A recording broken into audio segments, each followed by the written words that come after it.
अस्सलाम वालेकुम दोस्तों, मैं अपने चैनल खिज़रयात के अंदर में आज एक अमल लेकर हाजिर खिदमत हुआ हूँ। ये अमल है दुश्मन के घर जिन भेजने का सिफली अमल।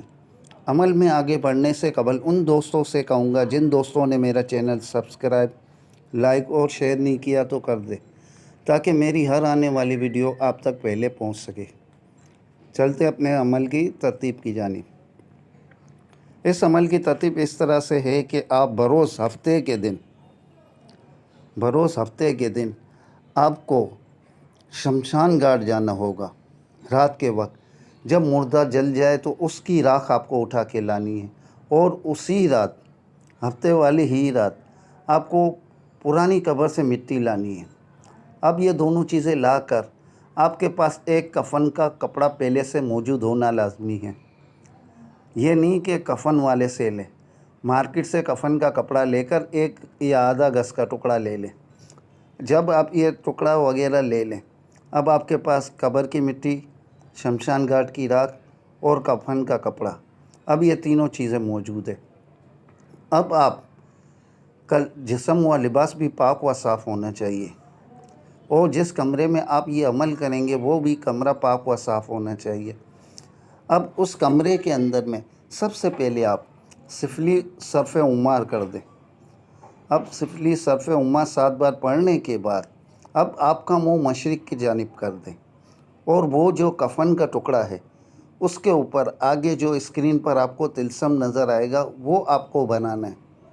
फिर आप मत कहना कि हम प्रिंट निकाल लें, प्रिंट नहीं होगा। कपड़े पे आपको ख़ुद को बनाना होगा, मेहनत करनी पड़ेगी। जब आप मेहनत करोगे तभी आपको इसका सिला मिलेगा, बग़ैर मेहनत के कोई सिला नहीं मिलता।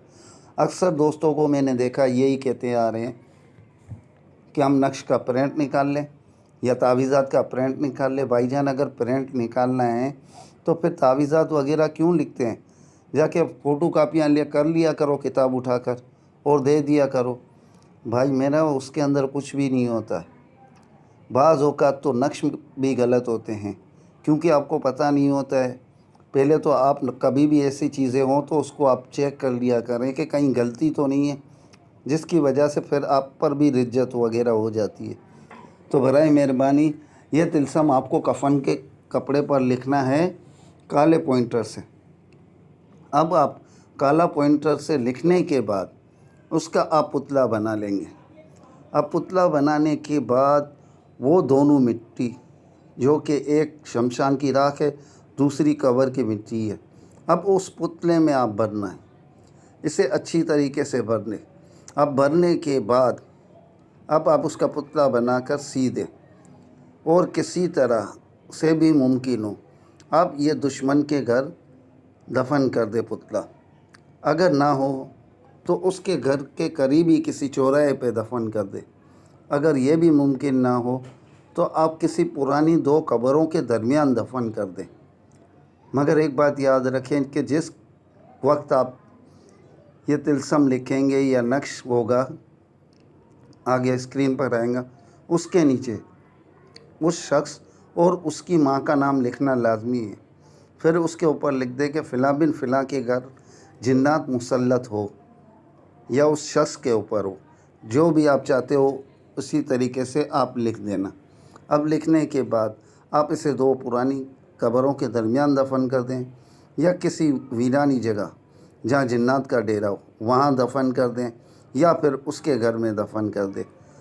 जैसे कि आपको स्क्रीन पर ये नज़र आ रहा है, ये असल में कोकशास्त्र का अमल है और नहायत ही मुजरिब है।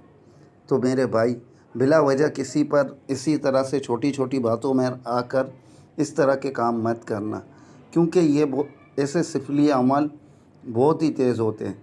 आपका मजाक किसी के जान के ऊपर बन जाएगा, और ऐसी चीज़ें फिर उतरना बहुत मुश्किल हो जाती है। मैंने ख़ुद भी देखा है कि कई लोगों पे जिन्नात ऐसे मुसल्लत होते हैं कि उसके जीना हराम कर देते हैं। बहुत से लोग वो जिन्नात उतारने की आयतें पढ़ते हैं तो नहीं उतरता है। मेरे भाई, ये जादू के ज़रिए जिन्नात भेजा गया हुआ है।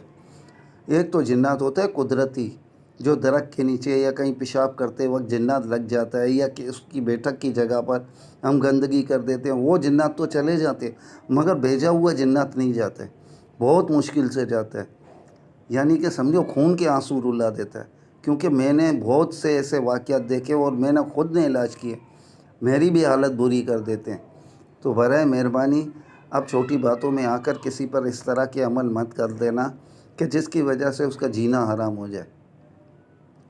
تو یہ عمل جب تیار کرنے کے بعد 24 گھنٹے کے اندر ہی اس شخص کے گھر میں یا اس شخص کے اوپر جنات ایسا مسلط ہوگا کہ استغفار، کہ اس کا سمجھو کہیں پر بھی علاج نہیں ہوگا، جب تک کہ کوئی کامل نہ ہو ملے تب تک اس کا علاج نہیں ہوگا۔ کیونکہ ہم نے بہت تجربے کیے، آیت الکرسی سے بھی ہٹانے کا کوشش کیا، نہیں ہٹتے۔ ہم نے قرآن کی بہت بڑی بڑی آیتیں استعمال کی، نہیں ہٹتے۔ مگر جنات جو سحر کے ذریعے بھیجا جاتا ہے، اس کے سحر کو کاٹو جب جا کے وہ جنات ہٹتے ہیں۔ تو میرے بھائی برائے مہربانی میرا کام ہے علم بتانا، یہ نہ کہ آپ مذاقوں میں چھوٹی چھوٹی باتوں میں آ کر کسی پہ تجربہ کرنا شروع کر دو کہ آیا کہ یہ عمل صحیح ہے یا غلط ہے۔ آپ کا صحیح اور غلط کے بیچ میں انسان ہی مر جائے گا۔ تو براہ مہربانی اس طرح کے عمل سوچ سمجھ کے کریں۔ تو میں امید کرتا ہوں کہ میری آج کی ویڈیو آپ بھائیوں کو پسند آئی ہوگی۔ پھر ملتے ہیں ایک نئی ویڈیو کے ساتھ، تب تک کے لیے اللہ حافظ۔